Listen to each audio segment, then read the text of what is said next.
6. 번제물, 소제물, 속죄제물. 주께 속죄제물을 바친 후 제사장이 된 남자들은 순서대로 그 고기를 먹을 수 있으니 거룩하게 먹어라. 하나님께 드리는 속건제 6장 1절에서 7절. 모세야, 이런 때에도 너희는 내게 속건제를 바쳐야 하느니라. 예, 주님, 말씀하옵소서. 하나님은 앞서 속건제를 바쳐야 하는 첫 번째와 두 번째 경우에 대해서 일러주셨다. 이제 계속해서 세 번째 경우에 대해서 일러주신다. 하나님께 속건제를 바쳐야 하는 세 번째 경우. 모세야, 누구든지 내게 신실하지 못하여 이웃이 자신에게 맡긴 물건에 대해 이웃을 속이거나 또는 그 물건을 돌려주지 않거나 또는 남의 물건을 훔치거나 또는 남을 속이거나 또는 이웃이 잃어버린 물건을 줍고서도 시치미를 떼거나 또는 거짓 맹세를 하거나 또는 여타 이웃에 대하여 어떤 죄를 지어 피해를 끼쳤다면 그는 속건제를 드려야 하느니라. 주님께 속건제를 바쳐야 하는 세 번째 경우다. 세 번째 경우는 이웃의 재산이나 권리에 대해 어떤 손해를 끼쳤을 경우다. 그렇다면 어떻게 배상해 주어야 할까? 너희가 이렇게 어떤 일이나 물건으로 이웃의 재산이나 권리에 대해 어떤 손해를 끼쳤다면 손해를 끼친 그 사람은 자신이 맡았던 물건이든 훔친 물건이든 주운 물건이든 거짓으로 맹세한 물건이든 반드시 그 주인에게 돌려주어야 한다. 그런 때에 배상금이 필요하겠지요? 그렇다.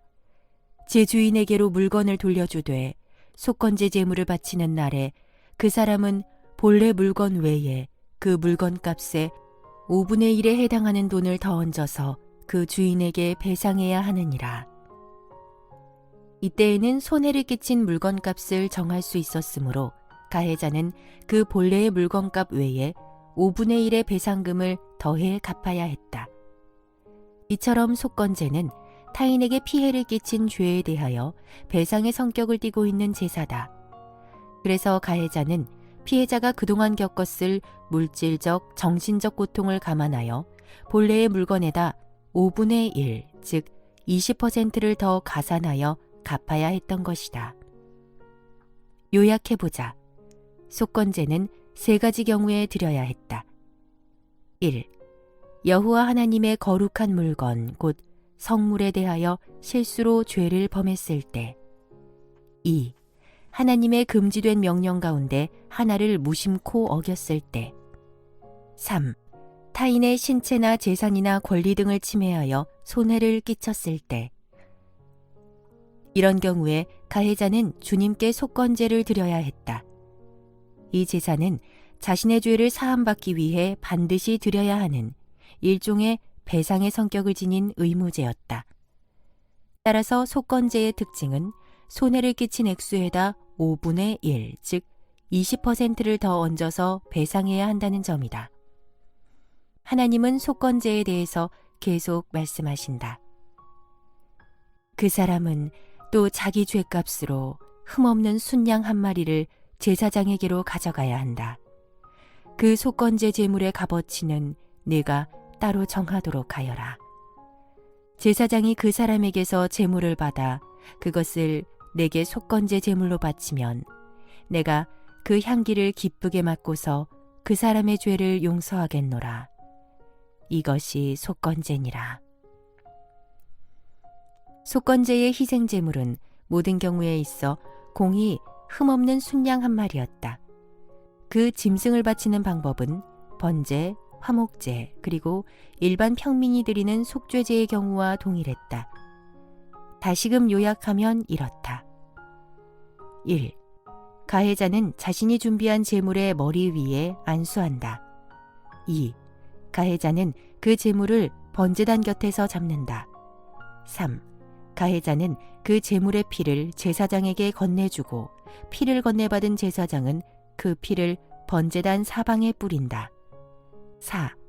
제사장은 희생제물의 고기 중 기름덩이를 번제단 위에서 모두 불사른다. 여기서 잠깐, 무심결에 실수로 저지른 죄를 사함받기 위해 드리는 제사라는 관점에서 보면 속죄제와 속건제의 차이가 분명하지 않을 수 있다. 그리고 사실상 애매모호하기도 하다. 그러나 좀 더 자세히 들여다보면 양자 간에는 여러 방면에서 차이가 있다. 살펴보자. 속죄제, 주로 하나님께 대한 직접적인 계명, 그러니까 10계명 중 제1계명부터 제4계명에 이르는 하나님에 관한 계명을 범했을 때 그 죄를 사함받기 위해 드리는 제사다. 속건제, 실수로 하나님의 성물이나 이웃에 대해 죄를 범함으로써 하나님의 권위를 손상시키고 사회 공동체에 폐를 끼치며 타인의 신체나 재산이나 권리에 해를 끼쳤을 때, 그러니까 주로 10계명 중 제5계명부터 제10계명에 이르는 이웃에 대한 계명을 범했을 때 그 죄를 사함받기 위해 드리는 제사다. 따라서 다른 제사들과는 달리 속건제만이 갖는 뚜렷한 특징은 이것이다. 하나님께 제사를 드리기 전에 가해자는 먼저 자신이 해를 끼친 그 범과에 대해서 본물에다 5분의 1, 곧 20%의 배상금을 더하여 피해자에게 반드시 지불해야만 된다는 것이다.